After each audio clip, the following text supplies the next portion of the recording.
പരിഹാസവും വെല്ലുവിളിയുമായി കോൺഗ്രസ് നേതാവ് സന്ദീപ് വാര്യരും BJP നേതാവ് C കൃഷ്ണകുമാറും എന്നതാണ് മറ്റൊരു വാർത്ത. തനിക്കെതിരായ ചാറ്റുകൾ പുറത്തുവിടുമെന്ന് 9 മാസമായി BJP നേതാവ് പറയുന്നുണ്ട് എന്നും തേങ്ങ ഉടയ്ക്ക് സ്വാമി എന്നേ പറയാനുള്ളൂ എന്നുമാണ് സന്ദീപ് വാര്യരുടെ പരിഹാസം. തനിക്ക് ഉടയ്ക്കാൻ 12,000 തേങ്ങകൾ കയ്യിലുണ്ട് എന്നുമാണ് BJP നേതാവ് C കൃഷ്ണകുമാറിന്റെ വിമർശനങ്ങൾക്ക് സന്ദീപ് വാര്യരുടെ മറുപടി. 9 മാസമായാലും ഇത് പറയുന്നു, തേങ്ങ ഉടക്കി സ്വാമി എന്നേ പറയാനും. മനസ്സിലായല്ലോ, അത് കുറെ കാലമല്ലോ പറയുന്നു. ആ കൃഷ്ണകുമാറിനെ നിങ്ങൾ പറയില്ലേ, അതിന് മുകളിലുള്ള കുറെ ആളുകളുടെ കാര്യം ഇവിടെ ഇരിക്കുന്നുണ്ട്. മനസ്സിലായി, കൃഷ്ണകുമാർ മാത്രമൊന്നുമല്ല. കൃഷ്ണകുമാറിനെതിരെ നിങ്ങൾ വെയിറ്റ് ചെയ്യും, ബാക്കി കാര്യങ്ങൾ വരുമല്ലോ, പുറകെ വരുമല്ലോ, വെയിറ്റ് ചെയ്യും. അതൊക്കെ വന്നോളും. നമ്മളായിട്ട് പറയേണ്ടതൊന്നുമില്ല, കാര്യങ്ങളൊക്കെ പുറത്തു വരും. അതുകൊണ്ട് അദ്ദേഹം വലിയ പരിഭ്രാന്തിയിലാണ്, അദ്ദേഹവും സഹപ്രവർത്തകനും വലിയ പരിഭ്രാന്തിയിലാണെന്ന് എനിക്കറിയാം. ഇന്ന് അവരുടെ ബോഡി ലാംഗ്വേജ് കണ്ടാൽ എനിക്കത് മനസ്സിലാവുന്നുണ്ട്. കാരണം ഇന്ത്യൻ നാഷണൽ കോൺഗ്രസിന് ഈ രാജ്യത്തെ ജനങ്ങളോട് ഉത്തരവാദിത്തമുണ്ട്. അതുകൊണ്ട് തന്നെ ഒരു ആരോപണം വന്ന സ്ഥിതിക്ക് ഒരു FIR പോലും വരുന്നതിന് മുമ്പ് നടപടി സ്വീകരിച്ചു. കോൺഗ്രസിന്റെ പ്രയോറിറ്റി എന്ന് പറയുന്നത് ജനങ്ങളാണ്, വോട്ടർമാരാണ്. അതുകൊണ്ട് തന്നെ ആ രീതിയിൽ ജനങ്ങളോടുള്ള കമ്മിറ്റ്മെന്റ്, പ്രത്യേകിച്ച് സ്ത്രീകളോടുള്ള കമ്മിറ്റ്മെന്റ് കോൺഗ്രസ് പാലിച്ചിട്ടുണ്ട്. അത് കേരളത്തിലെ സ്ത്രീ സമൂഹവും കേരളത്തിലെ പൊതുസമൂഹവും അപ്രീഷിയേറ്റ് ചെയ്യുമെന്ന് തന്നെയാണ് ഞാൻ വിശ്വസിക്കുന്നത്. അതേസമയം തന്റെ കൈവശമുള്ള ചാറ്റുകൾ പുറത്തുവിട്ടാൽ സന്ദീപ് വാര്യർ മണ്ണിനടിയിൽ തല പൂഴ്ത്തേണ്ടി വരുമെന്നായിരുന്നു BJP സംസ്ഥാന വൈസ് പ്രസിഡന്റ് C കൃഷ്ണകുമാർ പ്രതികരിച്ചിരുന്നത്. എൻ്റെ വാട്സാപ്പിൽ, എൻ്റെ മൊബൈലിൽ കുറേ ചാറ്റുകളുണ്ട്. അതൊക്കെ ഞാൻ പുറത്തു വിട്ടാൽ കോൺഗ്രസ് അല്ല, പുതിയ പാർട്ടി രൂപീകരിച്ച് ഒറ്റയ്ക്ക് അതിൽ അംഗമാവേണ്ടി വരും. ഓരോ രാഷ്ട്രീയ പാർട്ടിയിലും ഈ പറഞ്ഞ വ്യക്തിക്ക് അംഗത്വം പോലും കൊടുക്കില്ല. ചരിത്രമൊന്നും ഞങ്ങളെ കൊണ്ട് പറയിപ്പിക്കണ്ട.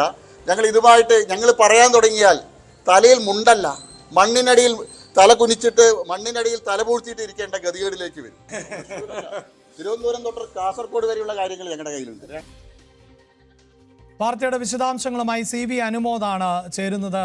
അനുമോദ്, ഇത്തരം പ്രതികരണങ്ങളൊക്കെ കേൾക്കുമ്പോൾ അങ്ങേയറ്റത്തെ കൗതുകം കൂടിയാണ് ഉണ്ടാകുന്നത്. കാരണം ഒരു വ്യക്തി, അയാൾ എത്ര സ്ത്രീവിരുദ്ധനാണെങ്കിലും ആ പാർട്ടിയിൽ, സ്വന്തം പാർട്ടിയിൽ അംഗമാണെങ്കിൽ ഒരു കുഴപ്പവുമില്ല.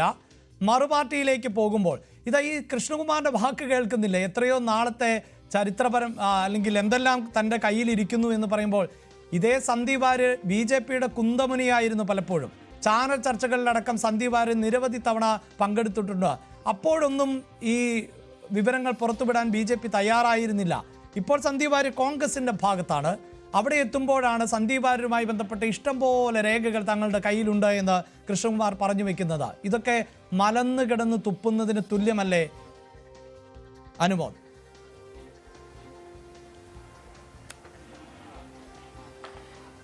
നമുക്കറിയാം, സന്ദീപ് വാര്യർ BJP വിട്ടുപോയതിനു ശേഷം പലതരത്തിലുള്ള ആരോപണങ്ങളും ആക്ഷേപങ്ങളും BJP നേതാക്കളും പ്രവർത്തകരും ഒക്കെ ഉന്നയിക്കുന്നുണ്ട്. അതിൻ്റെ എല്ലാ പരിധികളും കടക്കുന്ന തരത്തിലേക്ക് ഇപ്പോൾ മാറുന്ന ഒരു സാഹചര്യമാണ് നമ്മൾ കാണുന്നത്. പ്രത്യേകിച്ച് പാലക്കാട് കേന്ദ്രീകരിച്ച് ഈ BJPയുടെ പ്രധാനപ്പെട്ട ഒരു സൈബർ വിഭാഗം പ്രചരിപ്പിക്കുന്നത് തന്നെ സന്ദീപ് വാര്യരുടെ കാര്യങ്ങൾ കേന്ദ്രീകരിച്ചുള്ള പ്രവർത്തനങ്ങളാണ്.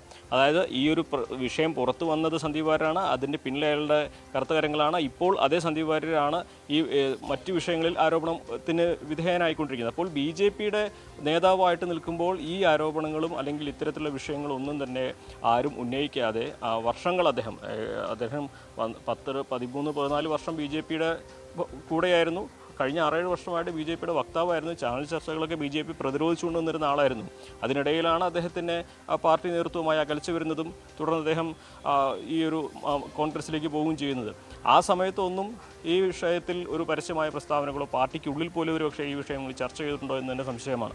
അപ്പോൾ കൃത്യമായിട്ട് നേതൃത്വത്തിൻ്റെ കൈവശമുള്ള കാര്യങ്ങൾ എന്താണെന്ന് സന്ദീപ് വാര്യർക്കും അറിയാം, സന്ദീപ് വാര്യരുടെ കൈവശമുള്ളത് എന്താണെന്ന് മറുവശത്തുള്ളവർക്കും അറിയാം എന്ന് തന്നെ വേണം ഈ കാര്യത്തിൽ മനസ്സിലാക്കുവാൻ.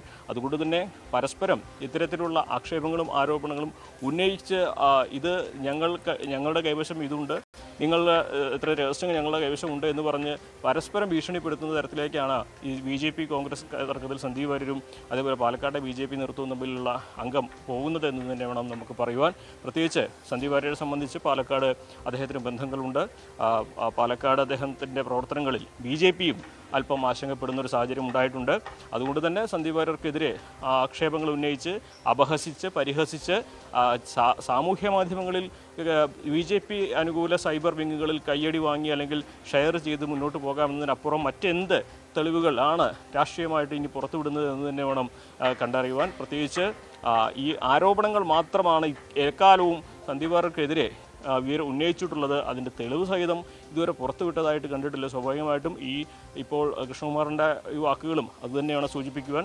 ഒരുപക്ഷെ സന്ദീപ് വാര്യരുടെ കൈവശം തിരിച്ചും ഭീഷണിപ്പെടുത്താനുള്ള കാര്യങ്ങളുണ്ടാവും. ഇപ്പോൾ സി കൃഷ്ണകുമാർ